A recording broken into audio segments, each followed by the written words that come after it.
Saturday morning cartoons. Gotta love it. Just like when I was a little boy. Landon, are you enjoying your cartoons? Alright, just got the shop fired up out here, and let's take a look at what's on the table. We have some AI Ginger Ninja molds.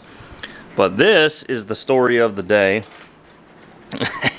Yes, this is real. A culinary drizzle detail spoon. I think they're actually called, here's what they're called, sorry, got it wrong, a decorating spoon. But you can see they drizzled out some chocolate plastic, or wow, chocolate plastic. You can see how my mind works. They drizzled out some chocolate syrup. Remind y'all of anything? Drizzling plastic. However, we're going to see if we can stretch the legs of this a little bit more today. We are going to do some drizzles because I think this is perfect if you just want to sling plastic. However, I want to see if I can use this almost as a way to direct a flow, right? And maybe paint a pattern with it. I don't know. Seems like it'll be pretty fun either way. Alright, good morning everybody. It is Saturday morning. And I don't normally film early in the morning, but here we are. This is my chance to film this weekend. I don't know that I'll have another opportunity to, just put the time in necessary to film this weekend. So here we are, and we're supposed to get some bad weather later on. So today's video is going to be fun. Sort of a new idea, new technique, new whatever you want to call it. To pour plastic, right? So we're always looking for ways to have more fun, right? To maybe make something a little quicker or a little easier. Me being such a hand pour purist, I'm content to just try to pour everything, right? But every once in a while you want to have some fun and you want to break out some sort of tool or apparatus or technique to kind of help you along. Maybe this is that, maybe not. We're going to find out today. That's what this video is about, is just to see what we can do with a culinary decoration spoon. And I mean, it's just a perfect little way to funnel plastic. Obviously I think one of the big challenges here is just going to be keeping the plastic hot enough to be workable and not kind of plug up this little nozzle. But I think we'll be able to draw very specific and precise lines of plastic, not to mention sling it around drizzle style. So I think if you're into just kind of layering a lot of color and want to just place little details in there, this might be something that you can use that is not only fun but will help you place color precisely. So we're gonna give it a shot. And I don't remember, somebody actually sent me this idea. I do not remember who you are, but thank you so much. This should be a lot of fun. Let's check it out. Alright, so before we start today's video, I want to show y'all a pour that this is what I would say this is one of my proudest hand pouring accomplishments, was this specific run of yellow perch. When I took those out of the molds, I knew I had something special, and lots of layering happening. Obviously, the triangular perch striping is obviously a must-have. It's key to a good perch, but I was able to kind of layer and blend sort of a really light orange in the belly and throat areas that didn't overpower the rest of the bait. There's actually watermelon green that mimics the striping, and then that yellow layer in between. Finish them off with some beautiful Jetson. What are those? Those are Spectrum eyes, and man, they just really came out nice. So what we're doing today is a much different style of pouring, a different way of thinking. But yeah, these were too good not to show you guys. All right, here we go. We're going to, first off, we need both gloves. So we're gonna glove up with the left hand here, and with the right hand, because I'm right-handed, so I'm going to want to use the spoon with the right hand, which means I'm going to be pouring this in with the left hand. So let's just see what we can do here. Oh, it's kind of spilling out the back. But look at this coming out the front. Oh, look at that. Is that not cool? Wow. Okay. I'm a believer. I think there again, keeping this hot enough for the plastic to be workable is going to be the challenge. So it may take a little bit of figuring out here at first. Yeah, you can see that's already set up. So maybe the larger size spoon would technically be better for that. But let's try this again real fast. Just gonna pour some in. I like that I was able to kind of do a pattern. See that? That's like a little crisscross there. Actually, you know what? Instead of pouring it into the drizzle spoon, we can probably just use it like a spoon. Just scoop it out and then pour, right? So let's try that. We're just seeing what we can do. Let's just scoop some out. Yeah, it's gonna kind of be messy there, I think, scooping it out, because I think you're generally gonna spill some. Hey, I'm digging it. I'm digging it. So, to contrast that, here's how I would normally tackle this. If I just wanted to drizzle, I would just use this knife. And I would literally just kind of, use a knife or a stirring rod, just whatever you want, and just kind of do this. Right? But I think with the spoon, I think here's where the spoon shines. I think you can do things a little bit cleaner, right? Drizzling the knife around, you can see taking it out of the cup, right? So just drizzling the knife from the cup to the mold is going to have a lot of spillover, right? Because that knife is constantly going to be spilling that plastic. With the spoon here, you can kind of control that a little more and only let the plastic out when you want. So for example, let's dip some out here, right? Yeah, you can see I didn't spill plastic everywhere, and that mold is now drizzled, and there's not as much cleanup there. All right, so now we're going to take this kind of yellow bright chartreuse and drizzle some in the tail sections. I think that's where I want to do this, is in the tail sections, and maybe in some of the wings too. So here we go. Let's pick up a mold and let's do it.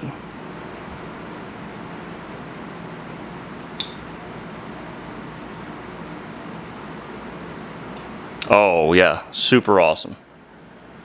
Very, very, very precise. I'm able to control it, and there's minimal cleanup there. So I do think that this works a little bit better than just dripping it off of a knife or your stirring rod, whatever it is that you might normally use.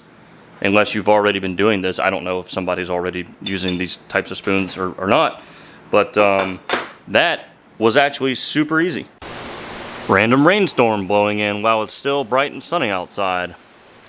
Gotta love Florida. Alright, so here's what we have. We got that rain in the background. So we went ahead and just filled the tails in with some gray and added a few more just colored effects. So now we basically just need to, y'all can probably hear that rain. Now we just need to pour a body, just a solid body color. Oop. Yeah, and so that right there is actually a color shift. This is a Dip Your Car Alien Pearl right there, GC47. Highly recommend that one if you want to pick it up. Just follow my affiliate link in the description below, and you can get some of these awesome pearl powder pigments. Alright, final step, we're just going to cook the molds here for a little bit, get them hot just to get all the colors bonded and gelled so that we don't have any cold cracks. Whenever you're doing the drizzly stuff, or really any sort of pouring pattern where there's lots of plastic details layered on top of one another, you run the risk of having what are called cold cracks between those layers. And so you just want to use heat to kind of thermally bond those together. So we're going to let these bake on the hot plate for just a moment. We're going to take them out, cool them off, and then show you what they look like. All right, let's take a look at a few of these. Join me in a drum roll, please.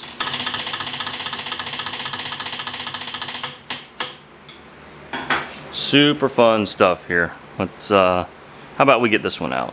See how it did. Yeah. Super cool. And look at the wings especially, where all the colors got into that wing section.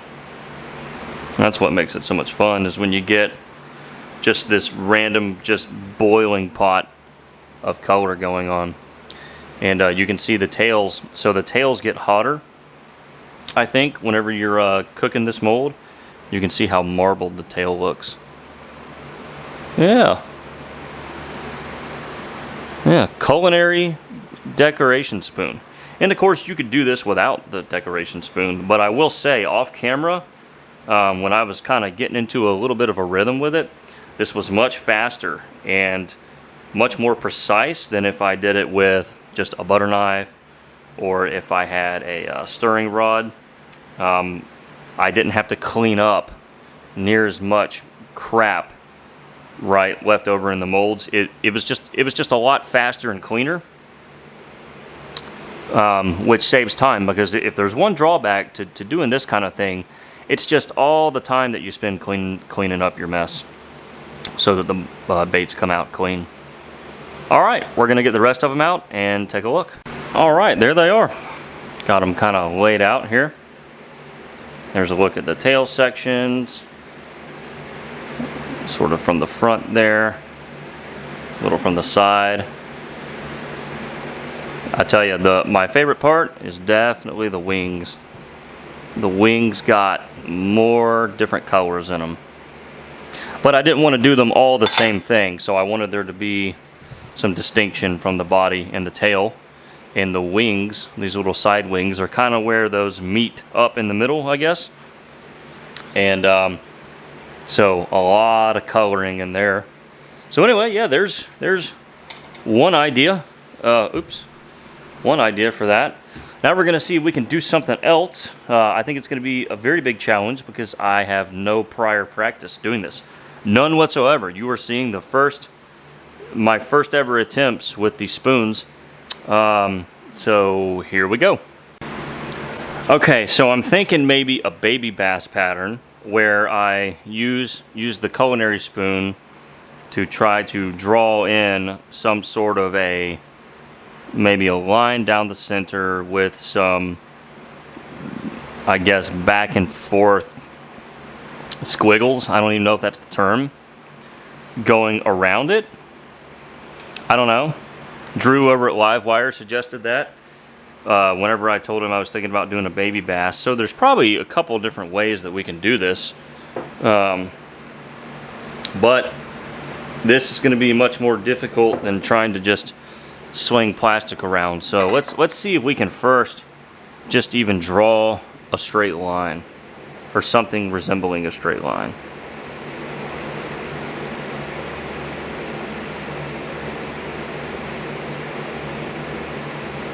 Not bad so far. Running out of plastic. Yeah, the plastic kind of started setting up there. So what I need to do is get a little bit more heat, and then that should flow a little bit better, but that ain't bad. All right, now we've got the ambience going. We've got the other drizzle stingers there, or stingers, ninjas there. So we're gonna try to get a thumbnail out of this. And here's what's great about the spoon is that I'm not swashing plastic from the cup on the way to the mold. That's, to me, one of the best parts. Here we go. See if we can get some kind of a straight line here.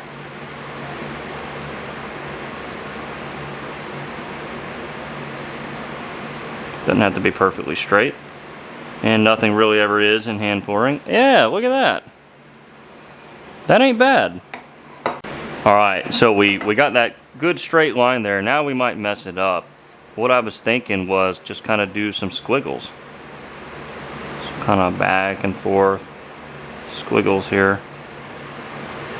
Just to make it a little more splotchy like you would see on a largemouth bass.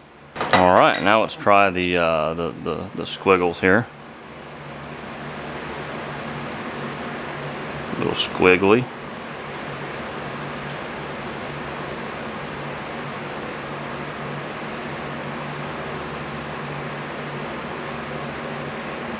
Yeah, pretty neat. Yeah, here's another idea, sort of like a crisscross, zigzag, almost spiderweb pattern. And, you know, I didn't get it perfect, but I think it certainly kind of demonstrates, I think, some of the capability that you can get with these. And again, you know, I have little to none experience now.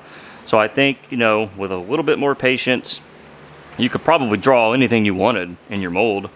And, you know, the idea here is just to show you guys the idea, show a few, or just to show you all the spoons, and then show you just a few ideas. And, you know, the whole point is for anyone who's inspired to get some of these to take it and run with it, take it to the extreme. You know, that's what we all want to do. Whenever we find a technique or a look or a method that we like, you know, we want to practice it, refine it, and then keep refining till we reach a level that we really want to reach. So I took those two, topped them off, or sorry, did not top them off, poured the bellies. Now we're going to top them off. This will be like a real shiny baby, oops, over poured it. A real shiny baby bass right here. Basically using all remelts. So that's about as sloppy as I can do it. Problem is my wife's standing over my shoulder watching, and it's making me nervous. Okay. True story. That's a little better.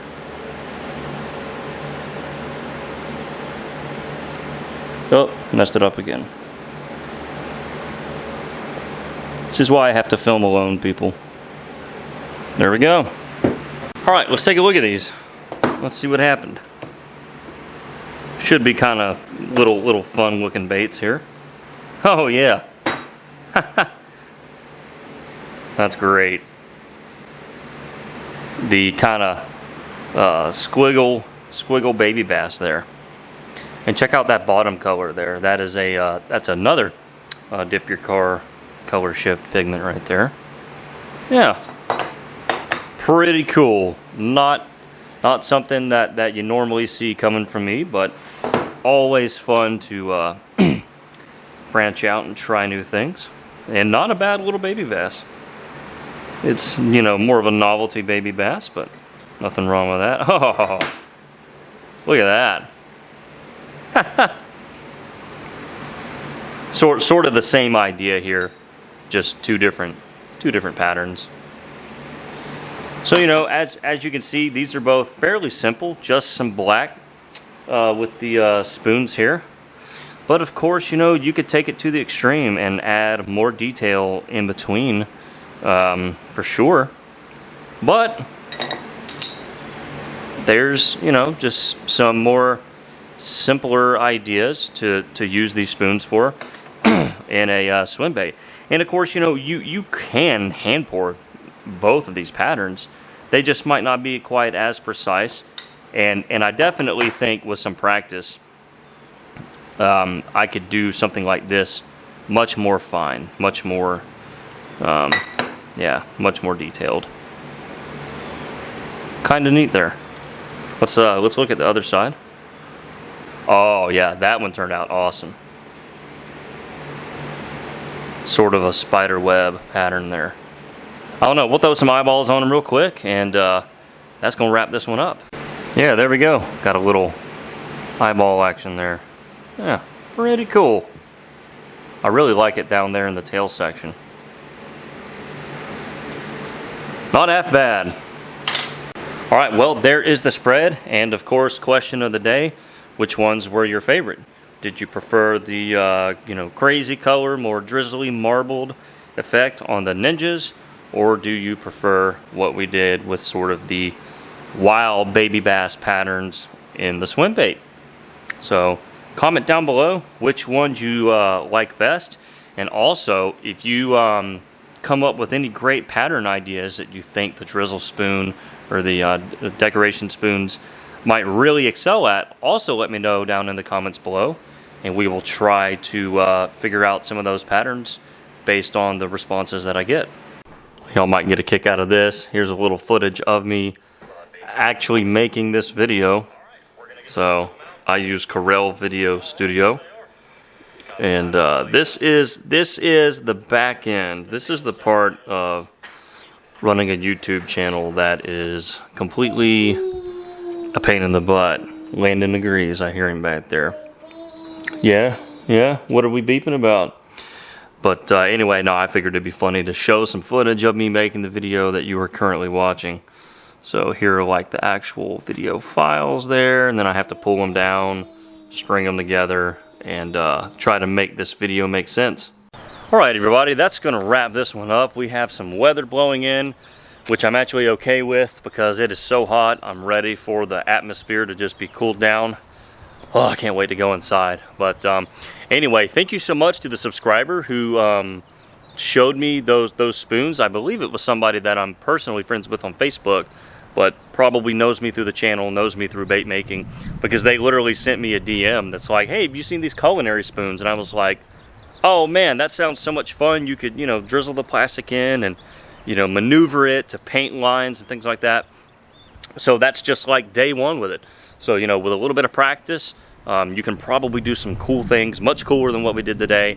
But I just kind of wanted to introduce y'all to that, just the same way that the gentleman did.